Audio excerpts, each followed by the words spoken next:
Bitlis halkı ve dışarıdan teşrif eden bütün vatandaşlarımız Uhin'de bugün 2 lira helaldan kazanılan bir para 5 lira haramdan daha değerli, daha kıymetli olduğunu matematik çözemez. Bismillahirrahmanirrahim. Ve nunezzilu minel Kur'ani ma huve şifâ'un ve rahmetun lil mu'minin. Ve izâ en'amnâ alel insâni a'rada ve na'a bijanibihi.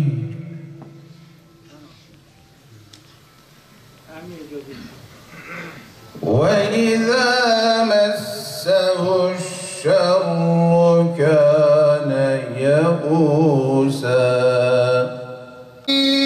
فِيهَا حَسُنَتْ مُسْتَقَرًّا وَمُقَامًا. Cümleten hoş geldiniz, sefalar getirdiniz. Cenab-ı Allah hayırlarınızı kabul etsin. Resulullah Efendimizin buyurduğu gibi ya alim olun, ya müteallim olun, ya dinleyin, ya sevin, ha beşincisi olmayın, helak olursunuz. Fakat hep söylüyordum, ey misafirler, misafir olmayanlar da memleketimizin aile reisleri, zeki çocuklarınızı bize teslim edin. Doğudaki, Güneydoğu'daki medreselerine teslim edin. Çünkü ihtiyaç çok var bu medrese talebelerine. Zeki çocukları verin. Elhamdülillah şimdi oluyor yavaş yavaş. Eskiden zeki olmayanları veriyorlardı. Büyük alimlerin yetişmesi için zeki adamlar bize lazım. Hep öyle söylüyordum. Yine de bunu söylüyorum. Fakat bugün maalesef gençliğimiz perişan halde. Doğu Güneydoğu'nun gençleri, Batı, İslam alemi her taraf bu yanlış akımların çıkmaları nedeniyle gençliğimiz perişan, dinini bilmeyen, dinden uzak, peygamberi tanımayan, Kur'an'a inanmayan, sünnet-i seniyye tabi olmayan bir gençlik maalesef. Maalesef. Bunlar çok büyük alimler lazımdır. Tek çare medreselerdir. Çünkü bizim milletimizin kafalarında, dedelerinden, babalarından aldığı bir medrese sevgisi, sevdası var. Yine tek çare medreselerdir.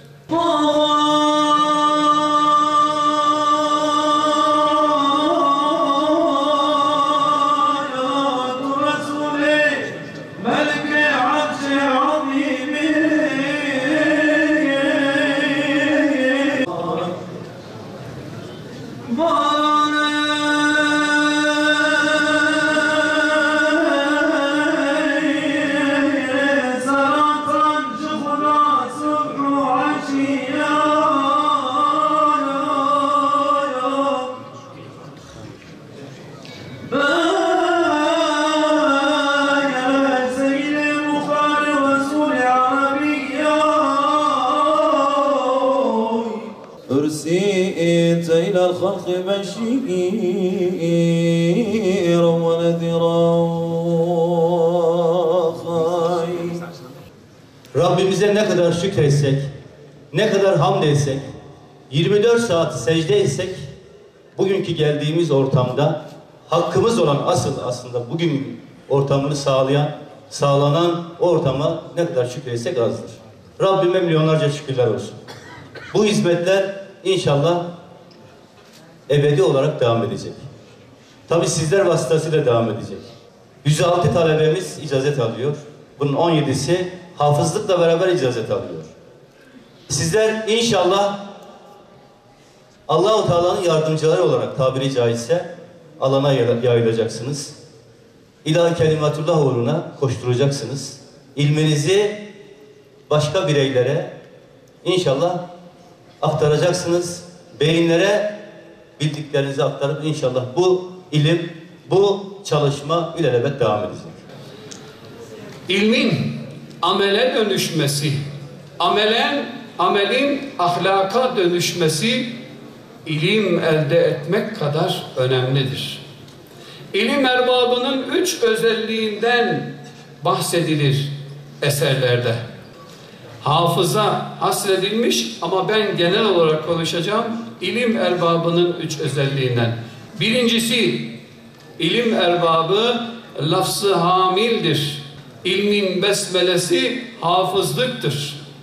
Eski medeniyetlerimizde, İslam medeniyeti tarihinde, medreselerimizde hep bu şekilde olmuştur. Birincisi, ilim erbabı lafz-ı hamildir. Yani Hazreti Kur'an'ın lafzına hakimdir. Güzelce bir okuyuşuna sahiptir. İkinci özelliği manayı amildir. Okuduğunu anlayan, anladığını da hayatına tatbik eden, yaşayan kişidir. Üçüncü özelliği de ilim erbabının hikmeti kamildir.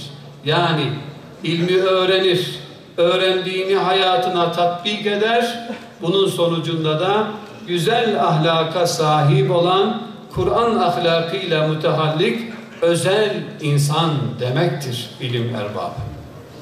Değerli öğrenci kardeşlerim, dünyamız çok hızlı değişiyor. Dün Tillo'da kıymetli Ahmet hocamla beraber merasimden sonra İsmail Fakirullah, Allah ondan razı olsun, kabrini ziyaret ettik.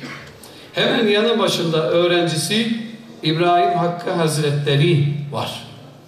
Dışarıya çıktığımız zaman da ön tarafta bir tabloda tarihçeden bahseder.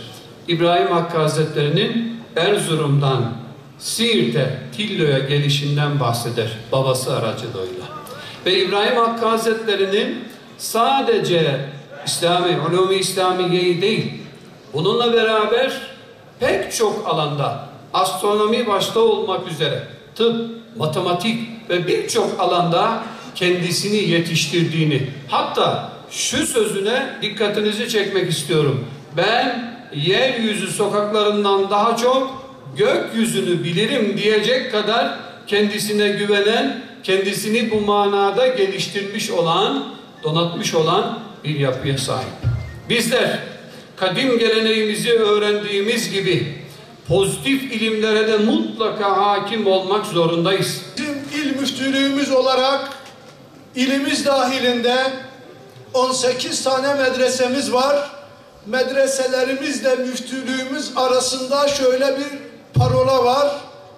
Efendim, medresesiz okul, okulsuz medrese olmaz. Dolayısıyla İmam Hatip Lisesi 11. 12. sınıf öğrencileri yaz tatilinde, Allah Şeyh Fethullah hocamızdan razı olsun, hemen 150 öğrencimizi, ondan sonra Norşin'deki Abdülgani hocamızdan Allah razı olsun, caminin altına kadar camiyi de tamamen yatakhane haline getirerek İmam Hatip Lisesi öğrencilerimizi kabul ettiler. Topluma baktığımızda az önce Şeyh Fethullah Efendimizin dikkat çektiği gibi gençliğimizin nasıl bir dejenerasyona uğradığını hepimiz müşahede ediyoruz. Deizmden ateizme, Şia'dan Vahabiliğe, Selefiliğe varana kadar, hadis inkarcılığından Muteziliciliğe varana kadar burada ifade edemeyeceğimiz bir sürümü İslam içi ve İslam dışı akımlarla gençlerimizin nasıl heba edildiğini hepimiz görüyoruz. Diğer taraftan sosyal hayatımıza baktığımızda, ahlaki hayatımıza baktığımızda, ümmet olarak İslam'ın şairi olacak o Kur'an ahlakını, o nebevi ahlakı hayatımızda maalesef göremiyoruz. Yani İslam sadece camilerin içerisinde, medreselerin, Kur'an kurslarının, fakültelerin, imam hatiplerin içerisinde haps olmuş gibi bir haletimiz, bir manzaramız vardır. O zaman özellikle büyüklerimizin bir araya gelip bu kadar ilmi faaliyetler varken, bu kadar eğitim, irfan tedrisatı yapılırken bu ilim ve irfan neden sokağa taşmıyor, neden halka yansımıyor diye bir muhasebe-i nefis yapmamız gerekir. Muhammed Mes'ud bin Eşik Muhammed Asım Kuddise Sırruhu El-Ati Zikruhu Lemma ra'aytu bihamdillahi subhanahu ve ta'ala السيد وفاء بن السيد عبد الصمد الصاصوني السيد إبراهيم بن السيد شيخ يونس الأخلاطي السيد محمد بن السيد فيصل البتيسي الملا طه بن متين الطاغي الملا بلال بن تحسين الطاغي الملا أمر الله بن أفسين الطاغي الملا حسين بن صفة الله الأرقانسي الملا عصمت بن عمر الكارازي الملا هداية بن محمد أمين الآديماني. لما رأيت بحمد الله سبحانه وتعالى السيد مشرف بن السيد سليمان الأسعدي السيد نديم بن السيد جسيم الأرواسي السيد محمد بن السيد حاجي سليمان الصاصوني السيد زكي بن السيد عمر المارديني السيد نعمة الله بن السيد حادث الموشي الملا أيوب بن عبد المنان الهيرويسي الملا سيف الدين بن سداد الغيدوي الملا حمزة بن حاجي بشير الشيرواني الملا محسن بن عباد الفرخندي الملا حسين بن عمران المارديني الملا أسامة بن غياث الدين الصاصوني الملا جوهري بن حاجي داود الدياربكري. محمد النبي الأمي وعلى آله وصحبه وسلم. سلام سلام سلام سلام سلام وتحت الخيام رجال كرام كرام كرام كرام كرام كرام كرام كرام كرام مقام مقام مقام مقام وفيها محمد عليه السلام وفيها محمد عليه السلام. اللهم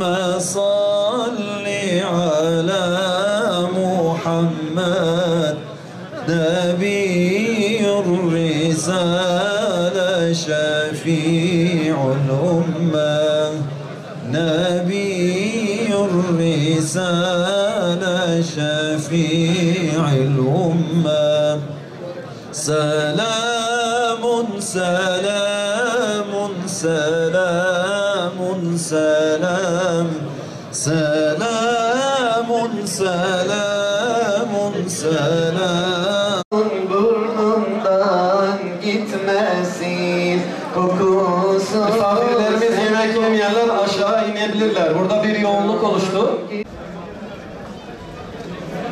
Böyle bir sevda ki yaktı kül etti, Resulün hasreti canıma yetti.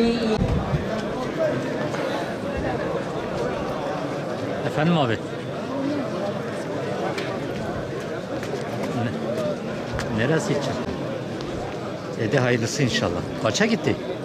Hocam bir şey diyebilir miyim?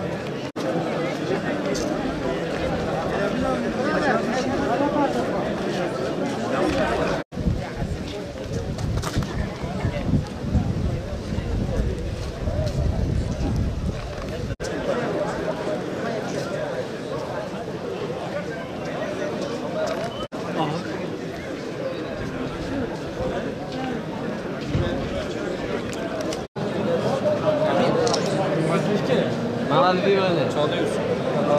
Çalıyor bir yere derim oraya.